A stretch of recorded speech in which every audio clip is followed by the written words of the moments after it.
Salut à tous, le retour KMVP, le retour, ça faisait bien longtemps. Alors KMVP, pas de cut, pas de montage, pas de mensonge, tout est brut. Et oui, ça faisait bien longtemps que j'avais pas fait de vidéo. Alors bon, en fait, j'en ai déjà fait une juste avant, mais que je poserai plus tard sur YouTube, je ne sais pas quand, puisque je suis parti dans une énorme digression. Mais en fait, ça faisait tellement longtemps que j'avais pas fait de KMVP que j'ai mis un peu mon cerveau sur off.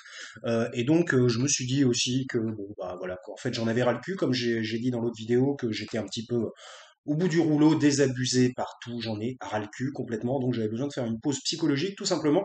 Mais je me suis dit, putain, c'est bon, j'ai pas fait de KMVP de l'été et tout ça, donc ce serait bien que j'en fasse un quand même. Donc voilà, donc bienvenue si vous êtes, si vous êtes de nouveau ou nouveau sur la chaîne, dans tous les cas, bienvenue. Abonnez-vous si ça vous dit, c'est cool. Voilà, les trucs d'usage youtubesque, vous savez. Donc, KMVP, pas de cut, pas de montage, pas de mensonge, j'arrive même pas à le dire, là, c'est pour dire, ça démarre vachement bien.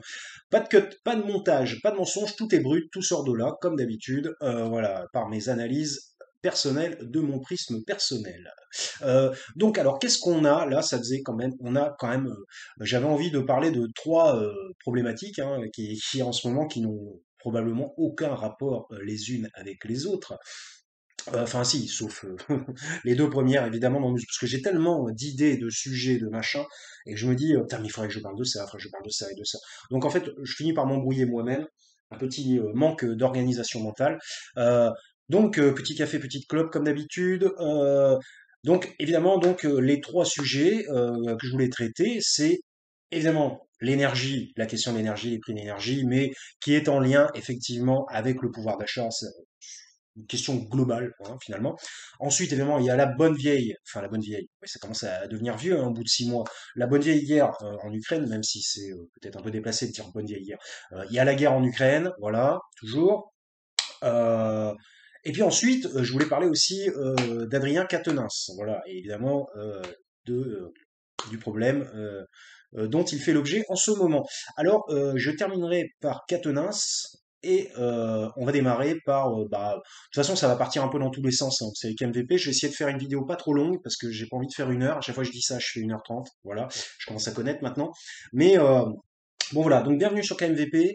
Discutons un peu des sujets de société ensemble, même si il y a que moi qui en discute en ce moment en vidéo, mais je sais très bien que ça peut faire une certaine caisse de résonance et vous permettre vous-même d'affiner ou alors de modifier ou alors de réfléchir tout simplement, enfin de faire des opérations intellectuelles tout simplement et pour vous aider à vous réfléchir, à réfléchir, à mieux réfléchir par vous-même. Mais là, comme j'ai déjà dit, j'ai fait un KMVP justement, je suis parti un petit peu dans ce délire de régression, de digression et de régression, parce que j'ai parlé de la régression aussi dans l'autre KMVP. Et donc, j'ai pas mal expliqué ce à quoi devait servir ou servait KMVP. Donc voilà, donc je vais pas le refaire dans celle-ci, 3 minutes 19. Donc allez, enchaînons direct parce que autrement je vais blablater dans le vide. Voilà.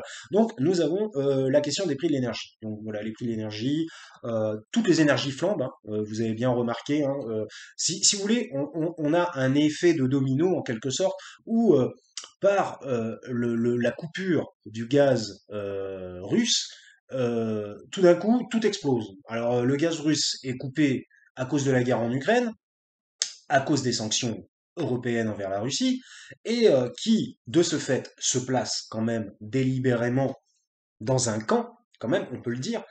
Euh, Évidemment, c'est toujours le camp du bien, dire la guerre c'est mal. Bon, ça, y a pas de souci, on sera tous d'accord là-dessus, la guerre c'est pas bien. Néanmoins, il faut savoir doser et nuancer ses propos lorsqu'on est un, un opérateur, on va dire, un opérateur téléphonique, non, enfin bref, un gouvernant international, international, national ou international ou européen, enfin bref. Mais bon, évidemment, j'ai surtout en tête les gens qui siègent à l'Union européenne, évidemment, avec sa présidente et ceux qui font tourner l'Union européenne et l'euro, qui sont la France, l'Allemagne et les pays qui ont voulu l'Union européenne. Donc, il serait bon quand même qu'ils aient des, euh, des, euh, des paroles nuancées lorsqu'ils parlent à la Russie, quoi. Parce que bon, je veux dire, c'est quand même un petit peu un petit peu grave et important ce qui se passe en ce moment. Et donc, il suffit pas de monter sur son destrier et dire sortir son épée de pacotille et de dire oui, moi, je vais défendre la veuve et l'orphelin en restant déjà assis sur mon destrier de loin et juste en disant oui, eh ben écoutez, je vais vous couper les importations de farine pour l'hiver, quoi. Bon, enfin, je veux dire, enfin, ça fait partie d'une politique guerrière. Je veux dire, il faut pas se voiler la face. Et d'ailleurs, Poutine, je pense qu'il est loin de se voiler la face. Ça fait partie d'une politique guerrière que de mener des sanctions économiques radicales contre un pays qui lui-même est en guerre contre un autre pays, en disant finalement qu'on ne s'inscrit pas dans cette guerre elle-même. Donc c'est une sorte de non-dit, voire peut-être même de mensonge, en quelque sorte, et je pense très bien que Poutine, il a cette vision-là, j'allais dire ce que je peux comprendre en même temps. Alors ça veut pas dire que je me place du côté de Poutine et que Poutine ce qu'il fait c'est bien, c'est pas ça, c'est que je peux comprendre, si par exemple moi j'étais à sa place et qu'on me mettait un paquet de sanctions parce que je fais ci ou ça qui n'a quasiment aucun lien avec les autres pays, qui n'a rien à voir, j'ai envie de dire, ben, évidemment, en défense, on va prendre aussi des sanctions contre. Enfin bref, en gros, c'est finalement ça correspond à un élargissement du conflit. Alors c'est un élargissement qui n'est pas sur le sol guerrier, mais c'est un élargissement du conflit. euh, alors qu'il faut bien quand même préciser, signaler que les peuples des pays environnants n'ont pas leur mot à dire là-dedans et sont donc impliqués et entraînés dans cet élargissement du conflit, c'est-à-dire vous et moi, hein, alors que j'ai envie de dire l'Ukraine, qu'est-ce qu'on a à voir là-dedans? Rien du tout, quoi. Donc, voilà. Alors après, oui, c'est bien joli de se faire chantre de la défense des droits de l'homme, du citoyen et de l'anti-guerre et tout. Évidemment, je sais bien, je dis pas le contraire, mais ça n'est peut-être pas les actions qu'il aurait fallu réaliser pour et encore, je ne parle pas des ventes d'armes. Alors là, de l'armement de l'Ukraine. Alors là, je veux dire, là, c'est carrément avouer qu'on se place dans le conflit d'un côté et qu'on soutient l'effort de guerre de l'un contre l'autre. Hein. Donc, enfin, je veux dire, donc ça, bon, l'armement, on va même pas en parler parce que c'est tellement le truc si gros au milieu de la figure que ça ne peut même pas être nié. Alors, je ne sais pas comment vont se passer les relations diplomatiques dans le futur entre la Russie et les blocs de l'Ouest, hein, mais à mon avis, ça va être très très compliqué. Dans une certaine vidéo, j'avais déjà dit que tout cela allait aboutir à, je vais essayer de faire 10 minutes par sujet, tiens, très bien, putain, il faut que je me donne une temporalité, oui, j'avais pas pensé à ça. Euh, Puisque j'avais déjà dit que de toute façon, ça va terminer en deux blocs. Voilà, on va revenir en fait à la guerre froide. En fait, là, on y est déjà en plein dedans. Hein. On va revenir à la guerre froide 2.0 Internet, où il va y avoir les deux blocs. Eh ben, il y aura le bloc occidental et puis le bloc russo-asiatique. Voilà. Alors asiatique non, parce que le Japon est plutôt avec les occidentaux, machin. Bon, enfin bref, à part des petits points de détail à droite et à gauche, mais ceux qui vont être isolés géographiquement, comme par exemple le Japon, prenons l'exemple, ça me vient en idée, le Japon qui va être isolé géographiquement entre la Chine et la Russie et certains pays indonésiens et tout, ils sont pas super bien placés géographiquement par rapport à cette existence des deux blocs qui maintenant, c'est incontestable. Il y a deux blocs, je l'avais déjà dit dans une ancienne vidéo qui date du début de la guerre en Ukraine, de tout début des sanctions. Donc voilà, il va y avoir deux blocs, et bienvenue dans une nouvelle guerre froide. Voilà, donc la guerre froide. Alors qui dit guerre froide dit que elle peut devenir chaude, hein, vous voyez, elle peut se réchauffer d'un coup, hein, du jour au lendemain, c'est pas pourquoi il y en a un qui fait une connerie, qui fait un truc à la con, et puis tout d'un coup, boum boum, voilà, donc ouais, merci de nous faire une deuxième guerre froide. Ah ouais, on n'avait pas assez de problèmes avec les problèmes de pouvoir d'achat, les problèmes du travail, du pouvoir d'achat et de l'augmentation irréaliste des différentes énergies dans notre pays en France. Donc voilà, bon, je veux dire, on n'a pas assez de problèmes déjà personnels dans notre pays pour aller en plus chercher les problèmes ailleurs. Hein. Enfin bon, bref, bon, ça c'est voilà. Donc 9 minutes 43. Donc sur la guerre, non, là, c'était sur les énergies. Alors oui, alors évidemment, bon, moi, mon but c'est pas de vous dire des choses que vous connaissez déjà. Alors ils disent que par exemple toutes les énergies sont indexées sur l'énergie la plus chère qui est le gaz. Alors déjà, j'ai envie de dire pourquoi. Enfin, pourquoi, si, on a compris pourquoi. Alors 10 minutes, il faut pas que j'aille beaucoup plus loin. On a compris pourquoi. Bah, parce que tout simplement, euh, enfin, j'étais en train de me dire, ouais, bon, est-ce que j'ai grand-chose à dire sur la guerre en Ukraine? Bon, en même temps, c'est lié. Allez, on va faire les 20 minutes sur les deux, parce que de toute façon, les deux sont complètement liés. Donc, pourquoi indexer? Parce que bah, c'est le prix le plus haut. Alors ils se disent, bah, lui, il a le droit de vendre son truc super cher, et moi, j'ai pas le droit de vendre mon truc très cher. Alors moi, je perds de l'argent parce que il y en a, ils vont prendre le truc super cher, et puis moi, ouais, j'ai envie de dire, mais les gens sont pas débiles. Si c'est trop cher, ils vont prendre moins cher. Mais enfin, bon, bref. Et donc, non, mais la question, comme ce sont des très gros contrats avec des millions, des milliards, eh bien, on n'est pas à 15 millions près, quoi.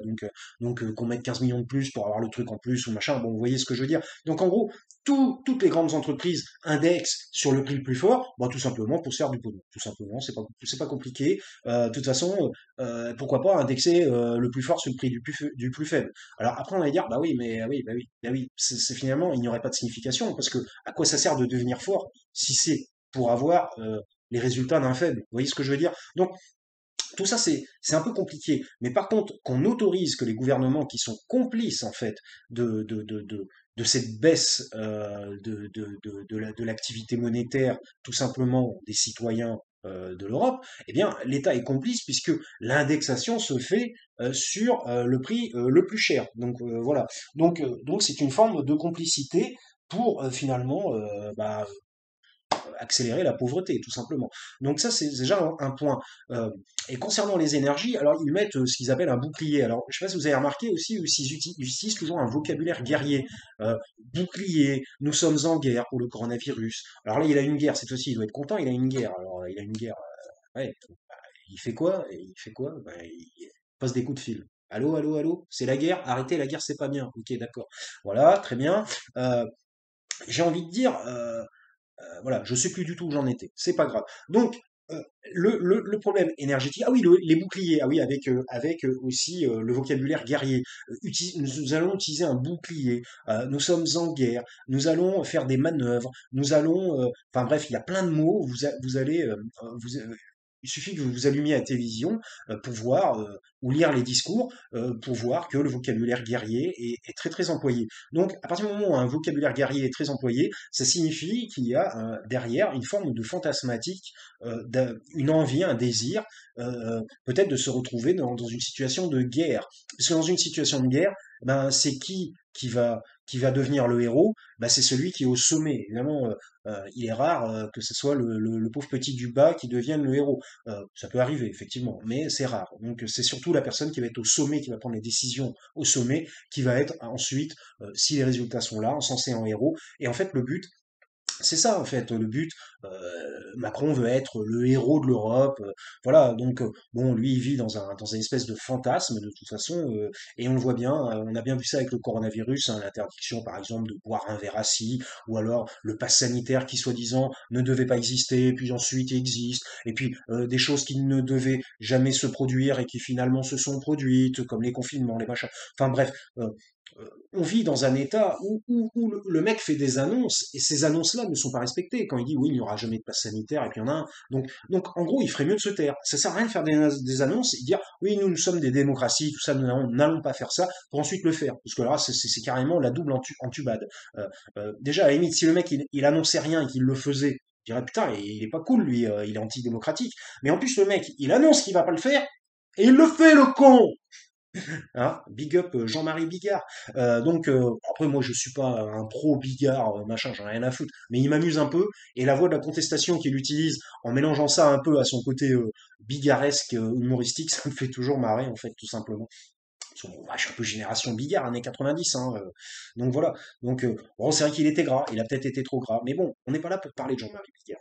Donc voilà, donc 14 minutes 21, donc si vous voulez, les prix de l'énergie, puis de toute façon, tout ça c'est contrôlé par des gens qui sont au sommet, nous ne contrôlerons rien. La seule chose qu'on peut contrôler, c'est la grève. Déjà, il n'y a pas 50 000 solutions, c'est la grève. À partir du moment où il y a des gens qui vont interdire non pas interdire parce que c'est pas bien, mais empêcher, ce qui est différent, parce que empêcher parfois est dû à une nécessité. Donc empêcher, par exemple, bah, je dis n'importe quoi, que les stations-service puissent avoir de l'essence. eh bien, à un moment donné, ils vont être obligés de baisser les prix. Voilà, il y aura pas, parce qu'il n'y aura pas d'autres possibilités. Ils vont être obligés de se coucher. Mais seulement aujourd'hui, on a des lobbies, c'est des très très gros lobbies, comme le lobby de la chasse, les routiers, hein, les transporteurs, ils ont des lobbies aussi. C'est des lobbies, et donc en gros, il y a un mec, en gros, qui est une forme comment on pourrait dire ça, de, de parlementaire lobbyiste qui vient voir et puis qui dit ouais, si tu veux pas, c'est un peu comme des syndicats finalement, si tu veux pas avoir des problèmes, il faut que tu nous lâches ça absolument quoi. Et mais ça maintenant, dans le temps, les syndicats, ils faisaient ça au grand jour et c'était expliqué à la télévision, les Français étaient au courant et tout ça. Mais maintenant tout ça c'est fait dans l'obscurité, c'est fait de manière, et vous voyez bien, on voit ça par exemple aussi, la preuve de ce que je dis avec les McKinsey par exemple, qui sont surutilisés, surfacturés pour des résultats qui ne, je dirais, qui ne vont pas dans le sens de la population, qui ne vont pas dans l'aide de la population. Donc le problème aujourd'hui, c'est que tout est phagocyté de tous côtés et il est extrêmement difficile et que, et en gros, c'est par la tentation, en quelque sorte, la tentation du pouvoir, de l'argent et du pouvoir tout court, hein, c'est-à-dire d'être un homme d'influence, un homme important, que ces personnes lobbyistes, finalement, finissent toujours par faire des concessions et accepter ce que leur demande l'État. En fait, c'est des sortes comment ça s'appelle là, les gens qui essaient de réconcilier, des conciliateurs en quelque sorte. Mais nous, on n'en sait rien. Et c'est pour ça que finalement, du jour au lendemain, on ne sait pas pourquoi, il n'y a pas de grève, il n'y a pas de syndicat, il n'y a rien, mais du jour au lendemain, tiens, l'essence va baisser, ou nanani, ou nanana, oh, va y avoir un geste de la part du gouvernement. Parce que, bah, en fait, je pense personnellement qu'il y a des tractations obscures derrière. C'est pas du jour au lendemain, ah oui, du style, ah, la pauvre population, les pauvres Français, ils souffrent, alors on va leur baisser leur essence, parce qu'ils sont en train de souffrir. J'ai envie de dire, alors pourquoi vous l'avez laissé augmenter comme ça, aussi en même temps? Pourquoi vous avez laissé une augmentation aussi importante, tout en sachant que ça allait niquer des gens, pour ensuite la réduire, parce qu'après ils vont dire ah vous avez vu c'est nous qui l'avons réduite. Bon bref, en gros c'est encore une forme manipulatoire, hein, moi je dirais une fois de plus, une forme de manipulation. Donc les prix de l'énergie, il faut bien penser que l'énergie, c'est le gaz, le pétrole et bon le charbon, l'électricité. Putain, j'oublie toujours les plus importants. Le gaz, le pétrole, l'électricité, le charbon. Je veux dire, quelles sont les sociétés qui sont à la tête de ce genre de choses? Ce sont que des multimilliardaires. Je veux dire, Total, EDF, Enedis, machin. Bon bref, et encore, je ne parle que des Français. Hein, bon voilà, on fait avec ce qu'on connaît. Donc ce sont des multimilliardaires, ce sont donc des lobbyistes. Ils ont donc des lobbyistes. Il y a des mecs qui travaillent pour eux à l'intérieur, qui sont spécialisés pour faire des accords avec des gonzes, des sortes de VRP finalement. Et donc, mais nous n'avons aucun pouvoir là-dessus, mais aucun pouvoir. Le seul pouvoir, à un moment donné, c'est la grève. Bon, alors, oui, c'est très gauchiste, effectivement, mais gauchiste déjà, c'est un très mauvais terme. C'est très de gauche. Parce que est-ce qu'on dit droitard, droitiste, c'est vulgaire qu'on dit déjà un gauchiste, un gauchiste. Et alors, la politique, ça existe, il y a des gens de droite, il y a des gens de gauche. Ouais, ils ont le droit, non? On est en démocratie, non? Alors pourquoi dire, ouais, c'est pas bien d'être ci, c'est pas bien d'être ça? Les gens ont le droit de faire leur choix. C'est pas ça la démocratie? Le choix démocratique, c'est pas ça? Bon, bref. Donc tous ceux qui commencent déjà à, à mettre à mal par des termes un peu de vulgaire, de vulgarisation, bon, c'est pas de la vulgarisation, des termes vulgaires, eh bien, ce sont des gens déjà qui mettent un doigt de pied dans l'antidémocratie déjà, première chose. Donc voilà, donc sur la question de l'énergie, eh bien écoutez, bah, nous sommes tout simplement des moutons que l'on tond, tout simplement. Bon voilà, donc puisque bah, aujourd'hui, le problème c'est que les syndicats ne jouent plus réellement leur rôle. C'est-à-dire que les entreprises, je pense, pour devancer les syndicats, et là ça vient juste de me venir à l'instant, cette réflexion, les entreprises ont construit leurs propres lobbyistes internes qui vont négocier directement avec le gouvernement, et ça ne sont plus. Alors, je parle pour les entreprises je parle pas pour la police ou ce genre de truc. C'est différent là, au contraire. Mais euh, ce ne sont plus des syndicats de travailleurs ou de gens qui sont dans la main dans le chantier, quoi, qui vont faire ça. Non, ce sont des lobbyistes envoyés par l'entreprise pour négocier. Puis en gros, ils négocient avec tout le monde, quoi. C'est une négociation tripartite, on pourrait dire. Bref, ça doit être un sacré bordel. Et donc, je viens juste de penser à ça. Comme quoi, peut-être que finalement, peut-être que vous découvrez aujourd'hui dans KNVP que les syndicats sont morts, tout simplement. C'est vrai qu'on les entend pas beaucoup quand même, hein, par rapport à une période, hein, Il y a 20 ans, je veux dire, on les entendait beaucoup plus. Et il y a 20 ans, on n'en était pas où on en est aujourd'hui, hein. Je peux vous le dire, c'était largement mieux. C'était mieux avant. Donc voilà, donc si vous voulez, 20 minutes. Donc parlons un peu de la guerre en Ukraine vite fait. Je ne reviens pas sur la question qu'il y a eu de la propagande des deux côtés, évidemment, côté russe et côté euh, ukrainien. Ce qui est assez amusant, finalement, on en revient à la politique française. C'était assez amusant de voir que Ségolène Royal elle-même, qui est quand même un peu contestable hein, comme personnage, Ségolène Royal elle-même qui a pris la parole pour dire ce genre de choses, c'est tout de suite fait blacklister de BFM TV, hein. Alors BFM TV, c'est Marc-Olivier Fogiel qui avait l'air tellement sympathique il y a 20 ans quand il faisait ses petites émissions. Euh, euh, là, le mec, il est là, non, non, mais moi, je ne censure rien du tout.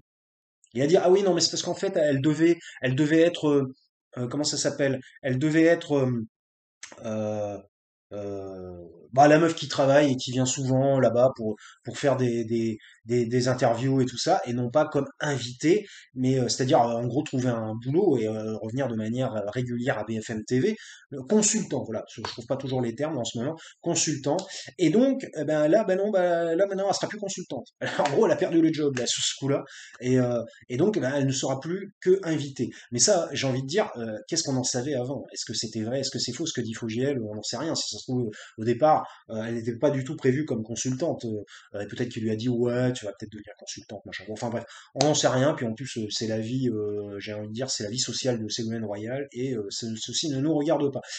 Mais ce qui est intéressant dans ce propos, c'est qu'il a fallu qu'il y ait une voix d'un politique connu. À partir du moment où vous êtes politique connu, il faut dire, il faut donner la voix du maître. Si vous ne donnez pas la voix du maître, eh bien dans ces cas-là, vous allez être blacklisté. Vous voyez bien que maintenant vous êtes taxé de blacklist et de conspirationnisme. Maintenant, à partir du moment où vous ne dites plus, répétez plus ce que les autres, c'est que ce que les décideurs gouvernementaux vous disent de dire, eh bien vous êtes conspirationniste. Hein, maintenant c'est facile, c'est étiqueter les gens. Et puis bientôt aussi vous êtes fou aussi. Bientôt on va vous envoyer en psychiatrie. Et quand je dis ça, je ne dis même pas ça pour rigoler. Vous voyez, je n'irai même pas jusqu'à dire que je plaisante, parce que, alors, moi, bon, j'ai une formation de psychologue, hein, je suis psychologue, hein, bac plus 5. Bref, je travaille pas en psychologie, mais je suis psychologue quand même.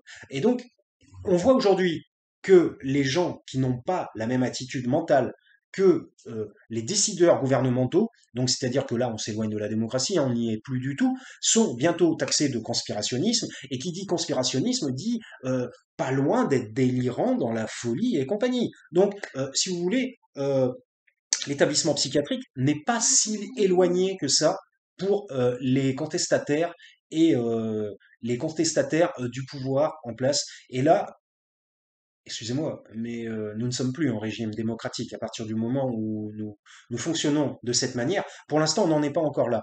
Mais on y va doucement, mais sûrement, même d'ailleurs. Et donc, bah, vous voyez, la première chose qu'ils font, c'est vous mettre de côté, vous êtes blacklisté, c'est-à-dire que c'est la mort sociale, en fait. Ce qu'ils cherchent à faire, c'est la mort sociale. Ils cherchent à vous tuer socialement, déjà. Voilà. Donc, à partir du moment où vous êtes tué socialement, et tuer socialement, je suis désolé, mais ça peut amener à des suicides. Alors merde, putain, j'ai dit le mot, putain, ma vidéo va encore être machinée. Bon, bref, parce qu'il y a des censures sur YouTube, faut pas dire des mots. Ça peut amener, effectivement, alors, enfin, bref, ça peut amener à se foutre en l'air. Voilà, j'aurais mieux fait de dire ça, parce que comme ce sont des robots, c'est des mots. Bon, bref, c'est pas grave. Donc, ça peut amener à se foutre en l'air. Donc, vouloir la mort sociale de quelqu'un, ça n'est pas vouloir sa bonne santé, hein, déjà. Donc voilà. Donc si vous voulez, on en est rendu là aujourd'hui. Donc c'était assez. Alors moi je dis amusant, c'est pas amusant, mais bon parce qu'il faut bien rire de tout à un moment donné. Euh, c'était assez démonstratif, voilà, de voir que Ségolène Royal a tout simplement, bah, c'est un dommage collatéral de la guerre en Ukraine, en quelque sorte. Donc, pour en revenir 24 minutes 10, après on va en venir à Catonins, parce que j'ai pas vraiment envie de faire une heure. Euh, pour en venir à la guerre en Ukraine, donc ce que je disais juste avant, propagande, alors création de deux blocs, retour de la guerre froide 2.0, euh, euh, oui, propagande des deux côtés, je suis en train de me dire que devais-je dire? Propagande des deux côtés, non mais ça, c'est sûr. Je veux dire, alors, puis il y a des gens qui essaient de dire que la propagande n'existe pas en Ukraine. Enfin, comme par exemple le mec qui fait vrai ou fake là, tout ça. Lui, il est bizarre lui. Hein. Vrai ou fake, faudrait qu'il sache de quel côté il se positionne. Hein, il y a des fois, hein. Il se positionne du vrai ou du côté du fake.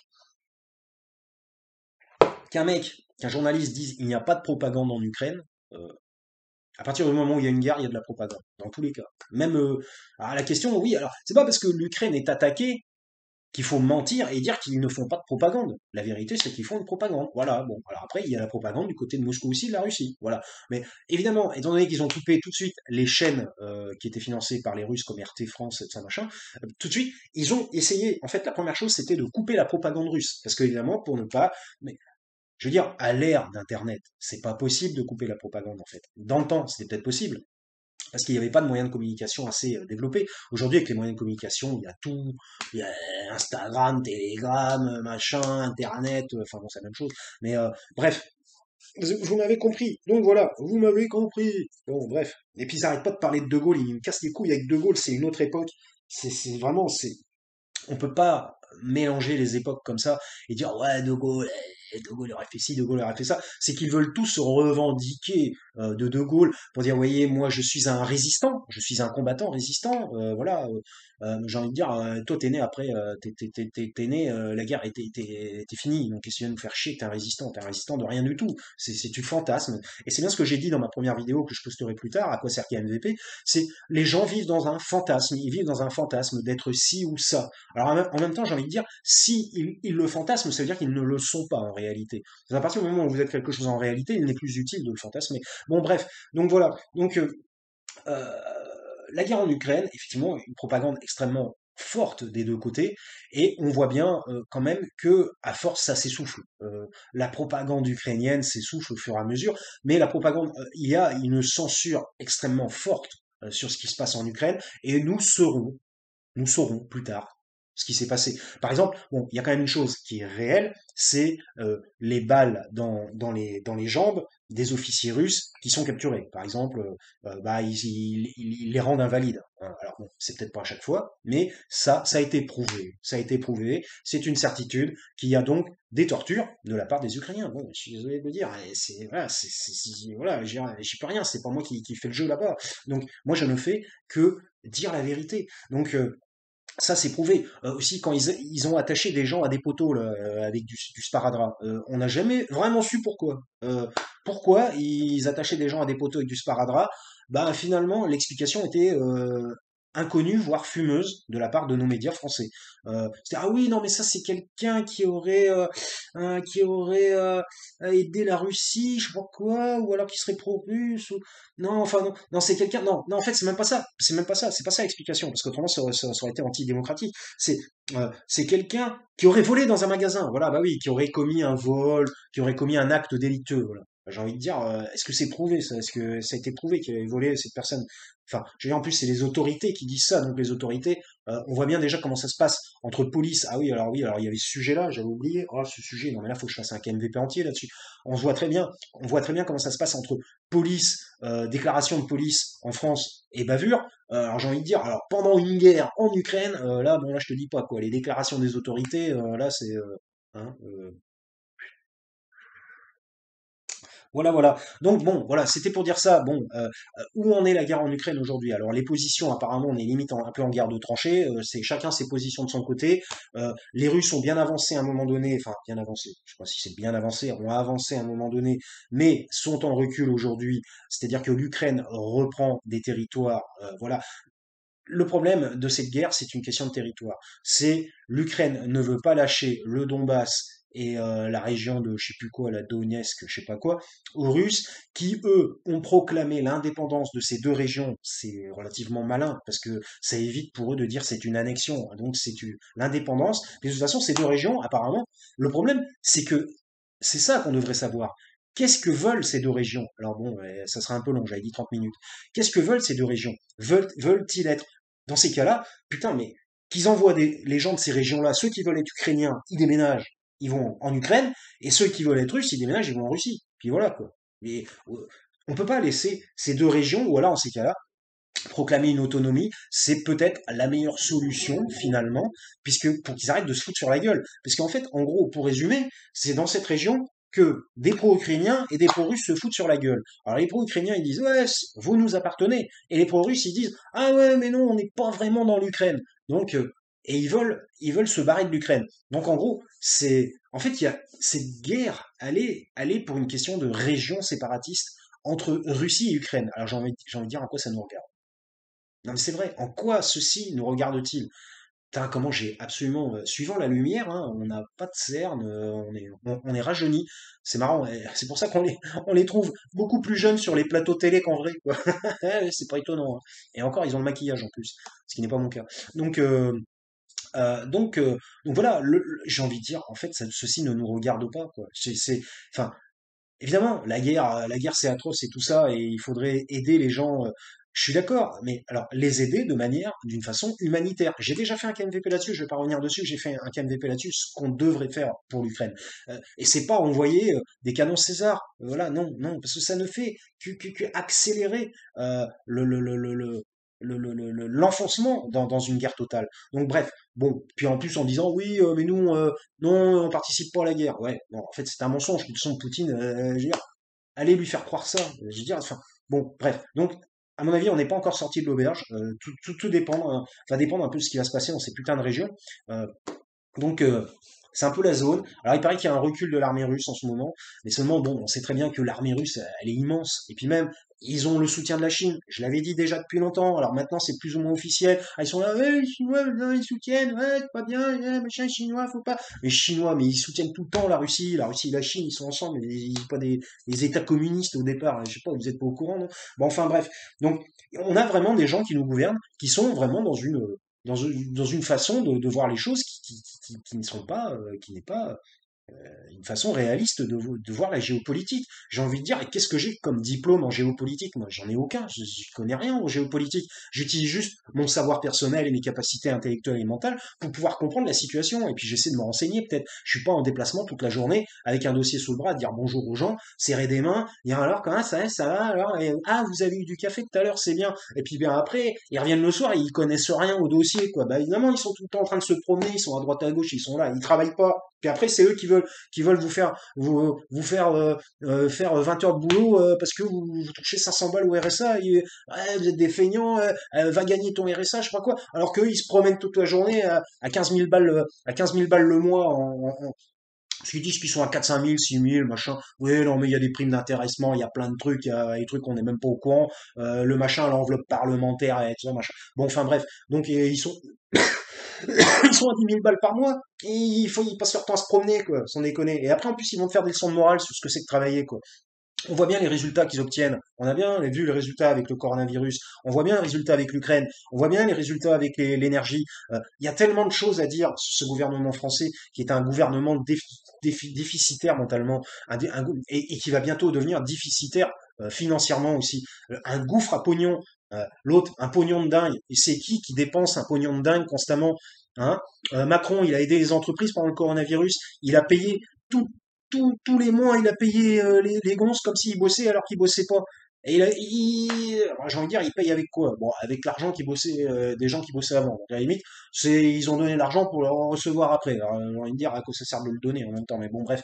Bon, donc à la limite, pour une fois que les impôts ont servi à quelque chose. Allez, ok. Mais en même temps, c'est quand même un fonctionnement. Tout ça pour faire valoir leur loi de passe sanitaire. Ils sont prêts à couper la tête du cochon pour du cochon qui aurait pu grossir juste pour dire ah bah ouais regardez on l'a fait quoi voilà quoi on est des gens qui vont vers vous et tout ça quoi et on veut vous aider donc bon bref de toute façon, il n'y a rien qui fonctionne dans ce gouvernement, rien ne fonctionne, et de toute façon, l'inflation, Bruno Le Maire est un bon à rien, il est inutile, il passe son temps à, à, à, à parler dans le vide, voilà. Tout simplement, il parle pour ne rien dire. J'espère que ça n'est pas mon cas en ce moment. Voilà. Donc, on a un gouvernement d'incompétents. Bon, ça, on le sait, incompétent, qui est dans le déni, dans le fantasme, qui essaie de faire valoir des règles qui n'ont pas de capacité de réalisation concrète et et qui, lorsque ils sont contestés, imposent leurs décisions de manière non démocratique. De toute façon, Macron est le président, et c'est étonnant qu'il ait été réélu, c'est parce que bon, il y avait la peur de Le Pen, évidemment. Il n'a fonctionné que là-dessus, il n'y a que là-dessus qu'il puisse être élu, puisque sur son mandat, sur ses résultats sont mauvais. On ne peut pas dire qu'il a de bons résultats. Donc lui-même, évidemment, va dire qu'il a de bons résultats, parce que lui, de toute façon, il est incapable d'avouer son échec. Mais le jour où ça va lui revenir vraiment dans la gueule, il y a un jour où ça lui reviendra. Je ne sais pas à quel âge. Ça peut être tout de suite, ça peut être dans 5 ans, ça peut être dans 20 ans, ça peut être à l'orée de la mort. Mais le jour où ça va lui revenir dans la gueule, ça va faire très très très très très mal. Bon, bref, et on verra ça. J'espère que je serai encore vivant pour le voir. Quoique c'est vrai qu'on a quasiment le même âge. Ce mec est plus jeune que moi. 44 ans, hein, Macron. C'est l'âge, généralement, les burn-out à la quarantaine, là, faut s'en méfier. Hein. C'est un âge propice au burn-out, hein, j'en sais quelque chose. Donc bref, donc voilà, donc bah écoutez, voilà, donc j'ai parlé donc effectivement de ces deux sujets qui sont faits totalement en lien. Je disais au début qu'ils n'ont rien à voir, mais je m'étais trompé, excusez-moi. Ça arrive de raconter des conneries des fois, mais je me reprends aussitôt et je dis que je me suis trompé. Et ça, c'est une voilà, c'est une preuve de démocratie. Donc euh, en gros, bah voilà, donc ces deux sujets sont extrêmement liés et en gros, l'économie française se sert de la guerre en Ukraine pour faire passer des lois en France qui autrement n'auraient pas eu de, de facilitation pour être passées. Voilà. Et encore, ne parlons pas de la loi sur les retraites. Tiens, oh là là, on va bien rigoler. Bref. euh, donc voilà, donc passons maintenant à l'affaire Quatennens. Adrien Quatennens, qui est un personnage que je trouve assez fort, hein, assez brillant, voilà. Donc l'affaire Quatennens, bon, alors voilà, j'ai envie de dire, est-ce que j'ai envie de m'épancher sur cette histoire finalement? Non, mais il y a tellement d'histoires comme ça. Maintenant, la technique pour écarter un personnage public, on n'a même pas parlé que d'hommes politiques, hein, tout type de personnage public, hein, parce qu'il y a Polanski aussi, tout ça, machin. Bon, la technique, bon, lui c'est un peu différent quand même. Mais bon. La technique, c'est quoi euh, vous avez maltraité, enfin maltraité, oui, on peut dire ça, enfin maltraité, on n'en sait rien, mais vous avez eu un traitement qui est plutôt négatif à l'égard de votre conjointe, de votre femme, de votre épouse, de ce que vous voulez, de votre conjointe, on va utiliser ça. Parce que déjà, moi j'aime pas dire ma femme, il faut qu'il y ait un objet qui vous appartenait, ma femme. Une femme, c'est un être humain qui ne s'appartient qu'à lui-même. Déjà, voilà. Donc, vous voyez comme quoi je ne suis absolument pas masculiniste, absolument pas. Je peux être macho des fois, mais pas dans le. Il y en a qui m'ont déjà traité de masculiniste sur Twitter. Masculiniste de quoi? Est-ce que je suis giga Chad moi? Hein? Yo, quoi. Non mais bref. Donc franchement, oui, l'affaire Quatennens. Bon, bah, l'affaire Quatennens, bah, le but c'est de le faire tomber. On sait très bien que c'est une voix très très importante de la France insoumise, que c'est quasiment le numéro 2. Donc, c'est le numéro 2. Ils sont plusieurs. Hein. Il y a Bompard, Mélenchon numéro 1, Bompard, Quatennens, et puis j'ai oublié notre ami, j'ai oublié son nom. Bon, c'est pas grave. Qui est barbu là. Bon, bref, j'ai oublié son nom, que j'aime bien aussi. Bon, bref, de toute façon, j'aime bien les gens de la France insoumise. Hein. De toute façon, mon discours se rapproche politique, se rapproche beaucoup plus de la France insoumise qu'un discours de droite, hein, ça, ou le péniste. Donc, ou même du centre. De toute façon, le centre n'existe plus, puisque être au centre, c'est faire des efforts extrêmement importants pour ne pas dériver d'un côté ou de l'autre. Alors à un moment donné, les efforts sont trop importants à faire, vous allez dériver. C'est maintenir un équilibre extrêmement fragile. Donc le centre, ça n'existe pas en fait. C'est un concept, c'est une idéologie quoi en quelque sorte. Donc, si vous voulez, l'affaire Quatennens, bah oui, alors moi, qu'est-ce qui s'est passé? Je n'en sais rien. Moi, je ne suis pas dans leur couple, je ne sais pas qu'est-ce qui s'est passé exactement.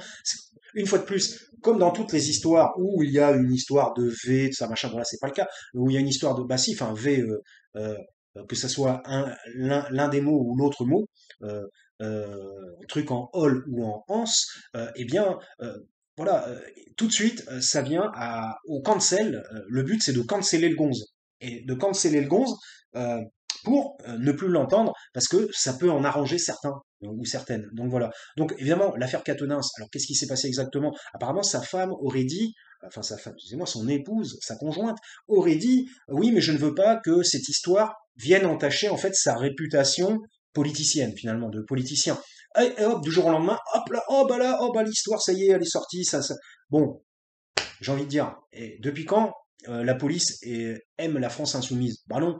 Si elle est allée porter une main courante, c'est donc dans une gendarmerie, en théorie, ou dans un commissariat de police. Bon, eux, ils habitent en ville, donc je pense, enfin quoique je n'en sais rien. Donc ça doit être dans un commissariat de police, ce qui était encore pire qu'une gendarmerie, si je puis me permettre. Donc, résultat, c'est sur le plan politique, hein, je parle, hein, sur le plan de l'obédience politique. Euh, eh bien, bah, évidemment, la première chose que la police s'est empressée de faire, c'est de relayer l'affaire pour descendre Catonins. Mais c'était d'une évidence. Enfin, je veux dire, bon, en même temps, si elle l'a dit, c'est qu'elle s'en doutait. Mais finalement, elle enfonçait une porte ouverte. Donc voilà, donc qu'est-ce qu'on a? On a dans l'affaire Quatennens, finalement, il est lui aussi une victime. Alors après, moi, je ne sais pas ce qui s'est passé dans leur couple, hein. On en saura probablement plus un peu plus tard, puisque, étant donné que c'est un homme politique d'une envergure assez importante, eh bien, forcément, il va y avoir un approfondissement sur le sujet, probablement. Donc voilà. Donc, sur l'affaire Quatennens, bah, évidemment, tout de suite, avec le cancel qui a existé, je vais m'arrêter bientôt, qui a existé avec MeToo, les woke et tout ça, maintenant c'est devenu une espèce de truc inarrêtable. Il faut tout canceller. À partir du moment où il y a quelqu'un qui te plaît pas, il y a quelqu'un qui fait une connerie. Ah oui, c'est ça aussi que je voulais dire après. Il faut canceller. Il faut canceller. Alors par exemple, t'as levé le petit doigt alors qu'il fallait pas le lever, bah tu es cancellé. Alors aujourd'hui, il faut fonctionner aussi comme un homme parfait, comme un être proche de la perfection, enfin proche, comme un être parfait, c'est-à-dire avec aucune déficience, aucun trouble, aucune imperfection. Aujourd'hui, souvent les jeunes, enfin c'est souvent les jeunes, parce que MeToo, le cancel et tout ça, la cancel culture, c'est à partir de 2010. Et donc c'est surtout, alors j'ai déjà parlé de tout ça, de la cancel culture et tout ça. euh, euh, c'est parti d'un bon sentiment au départ, parce que c'était pour le Black Lives Matter au tout départ, et puis ça a dégénéré, évidemment, ça a dérivé, c'est parti sur le wokisme et tout ça, c'est parti dans tous les sens. Donc maintenant, on se prend la tête pour savoir si la petite sirène doit être blanche ou noire. On a rien à foutre. C'est la petite sirène, qu'elle soit blanche ou qu'elle soit noire, ça change quoi? Rien du tout. Oui, parce qu'au départ elle était blanche, maintenant elle est noire. Bon, et voilà. Peut-être elle sera peut-être asiatique dans 25 ans, et peut-être. Bon, écoutez, c'est comme ça, c'est la vie, hein. La population mondiale est en train de se mélanger, hein. De toute façon, dans 5000 ans, franchement, il y aura plus d'asiatiques, il y aura plus, tout le monde sera mélangé, hein. Je veux dire, on est déjà plus ou moins mélangé, mais le temps que les gènes, bah, ça va faire du mélange encore de plus en plus, quoi. Donc, je veux dire, finalement, c'est une utopie, je dirais, enfin une utopie négative de la part des racistes, du Front National, ça machin, de tout ce qu'on veut. C'est une utopie de croire que toutes les cultures, enfin, les races, ça n'existe pas, mais les spécificités géographiques des humains, voilà, c'est mieux de dire ça, une spécificité géographique. Que c'est quelque chose qui peut redevenir comme avant. Non, ce n'est pas possible, ce n'est pas possible, il n'y aura pas de retour, bien que j'ai dit que chaque retour était possible. Bon, enfin bref, bon, ça c'est dans une autre théorie, ça n'a plus rien à voir. La théorie de la double face, que j'exposerai peut-être un peu plus tard. Donc, si vous voulez, 43 minutes, il faut vraiment que j'arrête, hein, parce que c'est trop long. Donc, si vous voulez, il est aussi, Quatennens est aussi une forme de victime de la cancel culture, en quelque sorte. C'est-à-dire, tout le monde veut canceller tout le monde aujourd'hui. Tu bois du café, tu vas être cancellé parce que le café, c'est pas bien. Donc, on arrive à partir du moment où des faits graves ne sont pas établis de la part de la justice envers Quatennens, bah, il n'y a pas à canceller. Il n'a pas à canceller, c'est tout. Il faudrait qu'il y ait des faits graves. Et encore, euh, j'ai envie de vous dire, il n'y a pas des politiques qui ont déjà été euh, qui ont déjà des affaires judiciaires et qui ont déjà été condamnés par la justice et qui continuent à exercer un mandat politique ou alors qui sont pas loin dans les conseils, dans les liens avec des politiciens ou qui travaillent encore, qui ont encore des missions à accomplir, comme par exemple récemment Emmanuel Macron qui aurait refilé une mission à Nicolas Sarkozy pour aller à l'enterrement de Shinzo Abe, le mec qui s'est fait assassiner au Japon. J'ai envie de dire, alors que normalement Sarkozy doit être sous bracelet électronique en théorie. Balkany, on a bien vu aussi, il n'a pas purgé sa peine de prison entière parce que soi-disant il allait mourir. Euh, Isabelle Balkany n'est pas allée en prison parce qu'elle était trop mal et que donc elle ne faisait que des hospitalisations. Voilà. Parce que elle doit pas connaître de médecin, elle doit pas connaître de mec au placé pour lui faire des papiers. Bon, je pense pas. Donc, euh, donc voilà. Donc le problème de Quatennens, c'est que les gens qui ne le supportent pas et qui ne supportent pas la France insoumise et qui ne supportent pas Mélenchon se jettent sur l'occasion pour tenter un cancel de Quatennens. Alors, je pense qu'il est assez fort et intelligent et je pense que la politique pour lui c'est quand même c'est pas juste pour rigoler, c'est vraiment un investissement personnel très fort et donc je pense pas que le mec il va s'auto-canceller en disant ouais bah ouais ouais bon en fait je suis pas un personnage bien, j'ai eu des problèmes avec ma femme a porté une main courante donc bah, je vais me canceller de la politique pour vous faire plaisir parce que c'est vrai, vous avez raison, je suis une ordure. Mais, je veux dire, mais, non, mais attendez les mecs, enfin arrêtez quoi. Enfin, je veux dire, mais ça n'arrivera pas. À moins il faudrait qu'il y ait des faits gravissimes. Voilà, il faudrait que, du style, je sais pas, moi je dis n'importe quoi, qu'il aurait menacé avec un couteau sous la gorge, de la planter ou je sais pas quoi. Et, là, bon, enfin bref, on n'en sait rien, hein, peut-être on sait pas. Mais même, je veux dire, tant que le fait n'a pas été fait, c'est qu'à le dire, je veux dire, n'importe qui peut sortir un couteau comme ça, puis dire, ouais, je vais tous vous tuer, et puis finalement, le mec, au bout de 10 minutes, il fait, ouais, bande d'enculés, puis il rentre chez lui, il range son couteau, tout simplement. Je veux dire, la pensée n'est pas l'action.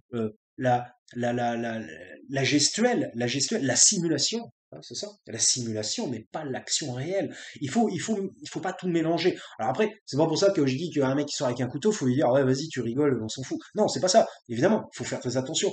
Mais alors, si tous ceux qui disaient, je vais faire ci, le faisaient, putain, mais je veux dire, les informations, et là, ça serait pas la même histoire en boucle toute la journée. On aura des histoires différentes tous les jours. Donc, à un moment donné, il faut séparer l'intention de l'action en quelque sorte. Bon, enfin bref. Mais ça, bon, ça, c'est une autre problématique. Mais bon, bref, le cancel de Quatennens, personnellement, je pense pas, il n'existera pas. Et ce qui est d'ailleurs très très bien, parce que Quatennens c'est quand même un fer de lance de la France insoumise, et ça serait vraiment euh, euh, dommage de se séparer de ses compétences, quoi, en quelque sorte. Donc, voilà. Donc évidemment, bah, évidemment, c'est une tentative d'intimidation, on pourrait dire, euh, euh, probablement de certains bords politiques qui aimeraient voir Quatennens ne plus s'exprimer au nom de la France insoumise, parce que bah, il est tout simplement gênant, tout simplement. Voilà. Donc bah, c'est ce que je voulais dire, tout simplement sur Quatennens. Après, bon, je dis pas, voilà,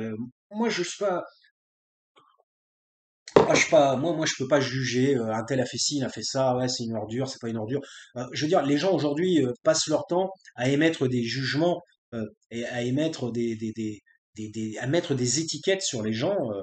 Toi t'es ci, toi t'es ça, toi t'es ci, toi t'es ça. Et en mettant des étiquettes, vous créez de la stigmatisation. Vous créez des stéréotypes. Qui dit personne dans une étiquette, on a étudié ça en psychosociologie, hein, personne dans une étiquette dit que vous allez l'affubler d'un stéréotype lié à cette étiquette. Et donc cette personne ne pourra plus sortir de ce stéréotype. Cette personne sera son stéréotype. Et donc finalement, cette personne, elle est cancellée de par l'étiquette. C'est, il y a, moi, bon, j'avais étudié ça par rapport à la schizophrénie, l'étiquette de schizophrénie qui est quand même un peu problématique. Donc voilà. Donc voilà. Donc quand j'étais en fac de psycho. Donc si vous voulez. Euh, il y a aussi un autre problème, et là voilà, j'en terminerai par ça. Alors après, évidemment, il y a des gens ça c'est le problème de la cancel culture et du wokisme. Il y a des gens qui vont être complètement en désaccord avec moi. Pas de souci, vous avez le droit, mais il faut argumenter dans ces cas-là. Et j'ai dit que les commentaires étaient là pour ça, mais non, mes commentaires ils servent juste à dire t'es un pauvre naze, toi. Ouais, c'est des commentaires très très qui servent à quelque chose, constructif quoi. Donc euh, donc si vous voulez, le problème aussi personne n'est parfait dans sa vie privée. Vous connaissez des gens parfaits. Vous pouvez vous-même, c'est la fameuse phrase de Jésus, que celui qui n'a jamais péché lui jette la première pierre. Vous pouvez vous targuer d'être parfait, d'être une personne parfaite, que vous n'avez jamais commis d'erreur. Vous n'avez jamais rien fait. Tout ce que vous avez fait est parfait dans votre vie depuis que vous avez accompli votre trajet dans la vie depuis que vous êtes né. Bon, alors à un moment donné, il faut être un peu réaliste, un peu dans la réalité et non pas dans le fantasme. Donc, il faut selon moi, séparer l'homme privé de l'homme de l'homme public. Et c'est pareil pour alors sauf quand c'est des histoires vraiment gravissimes quoi. S'il y a des histoires de torture machin enfin voilà, enfin OK, peut-être. Et puis chacun a son degré dans ces histoires. Mais à partir du moment où le mec a fait quelque chose un peu malsain, qui a un côté malsain, ou je sais pas quoi, je veux dire, tout le monde est parfait, personne n'a de côté malsain. Je veux dire, quelqu'un peut se targuer d'être la perfection. Je veux dire, vous êtes encore plus fort que Jésus, c'est ça, quoi. Enfin, je veux dire, vous êtes donc à un niveau divin dans ces cas-là. Donc vous n'êtes plus humain. Donc ça signifie que sur le plan de l'orgueil, vous avez un petit souci, quoi, aussi, sur le plan du narcissisme. Donc il faut arrêter tout ça. Moi, je pense que une personne. Alors après, si par exemple il y a des gens qui ne veulent plus travailler avec lui, qui sont dans son milieu, parce que par exemple, prenons sujet très très sensible, euh, l'affaire Polanski par exemple.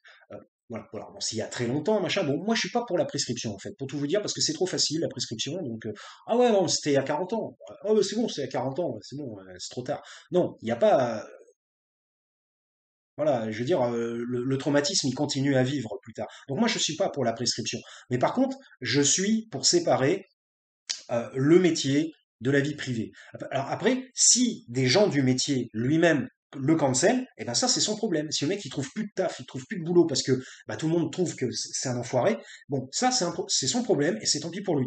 Mais par contre que ça soit la populace qui demande le cancel général, voilà, enfin, c'est-à-dire en gros qui veulent impliquer leurs lois alors qu'ils ne sont pas dans le milieu, bah moi je trouve que ça va trop loin, ça va trop loin. Si les gens du milieu le cancel, eh ben ok, ben, il est cancellé, c'est-à-dire il est cancellé naturellement en quelque sorte. Mais on n'a pas à demander des cancels de gens, je veux dire, parce que quelqu'un peut être faire des choses vraiment mauvaises dans sa vie privée et finalement produire quelque chose de bien dans sa vie publique. C'est possible, je veux dire, c'est possible. Produire un beau film, un bon film, et finalement faire de la merde dans sa vie privée.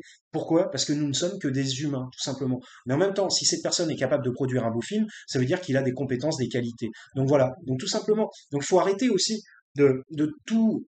euh, en gros, c'est on prend un point et on en fait une généralité et on occulte tous les autres points qui pourraient être favorables à la personne. Donc et voilà, donc moi pour moi, je ne suis pas pour le cancel de tous ces gens en mélangeant vie privée et travail en public. Voilà, tout simplement.